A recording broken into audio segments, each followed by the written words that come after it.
जी मैं आवाज़ अदबी चैनल का बहुत मशहूर हाँ जिन्होंने मैंने इन्नी इज्जत बख्शी मेहरबानी मुजम्मल ज़ाहिर साहब।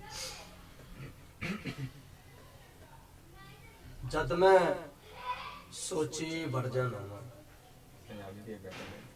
हाँ जी जद मैं सोची बढ़ जाना वा कसमें सूली चढ़ जाना। मेहरबानी बहुत अच्छे बहुत अच्छे बहुत अच्छे।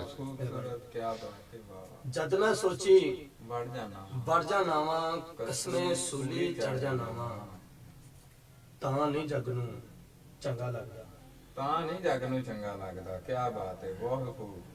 ਤਾਂ ਨਹੀਂ ਜਗ ਨੂੰ ਚੰਗਾ ਲੱਗਦਾ ਸੱਚੀ ਗੱਲ ਤੇ ਅੜ ਜਾਣਾ ਵਾ ਵਾਹ ਵਾਹ ਵਾਹ ਵਾਹ ਤੇ ਵੇਲੇ ਦਾ ਵਰਤਾਰਾ ਤੱਕੇ।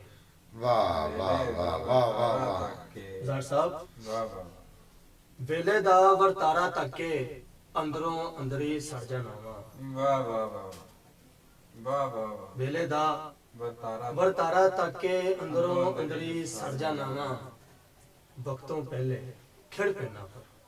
भाई वाह भाई वाह वाह वाह ਪਹਿਲੇ ਖੇਡ ਪੈਣਾ वाह वाह वाह वाह ਵਕਤੋਂ ਪਹਿਲੇ ਖਿੜ ਪੈਣਾ ਪਰ ਚੜਦੇ ਚੇਤੜ ਚੜ ਜਾਣਾ। भाई वाह वाह वाह वाह वाह ਬੜੀ ਮਿਹਰਬਾਨੀ ਨਾਜ਼ਰੀਨ ਬੜੀ ਮਿਹਰਬਾਨੀ। ਵੇਖਿਆ ਜੇ ਕਿ ਕੈਸੇ ਖੂਬਸੂਰਤ ਅੰਦਾਜ਼ ਦੇ ਨਾਲ ਆਪਣੇ ਸ਼ੇਰ ਸੁਣਾ ਰਹੇ ਨੇ। ਇਹ ਵੀਡੀਓ ਐਂਡ ਤੱਕ ਦੇਖਿਆ ਜੇ ਤਾਂ ਕਿ ਇਹਨਾਂ ਦੇ ਮਜ਼ੀਦ ਹੋਰ ਐਸੇ ਸ਼ੇਰ ਤੁਹਾਨੂੰ ਸੁਣਨ ਨੂੰ ਮਿਲਣਗੇ ਇਨਸ਼ਾਅੱਲਾ ਜੀ। ਵਕਤੋਂ ਪਹਿਲੇ ਖੇਡ ਪੈਣਾ ਪਰ ਵਕਤੋਂ ਪਹਿਲੇ ਖਿੜ ਪੈਣਾ ਪਰ ਚੜਦੇ ਚੇਤੜ ਚੜ ਜਾਣਾ ਵਾ ਵਾਹ ਵਾਹ ਵਾਹ ਉਹ ਨਹੀਂ ਪਾਣੀ ਮੰਗਦਾ ਅਮਰ। भाई वाह वाह वाह वाह वाह ਉਹ ਨਹੀਂ ਪਾਣੀ ਮੰਗਦਾ ਅਮਰ ਜਿੰਦੇ ਦਿਲ ਤੇ ਲੜ ਜਾਂਦਾ। वाह वाह वाह वाह वाह भाई वाह।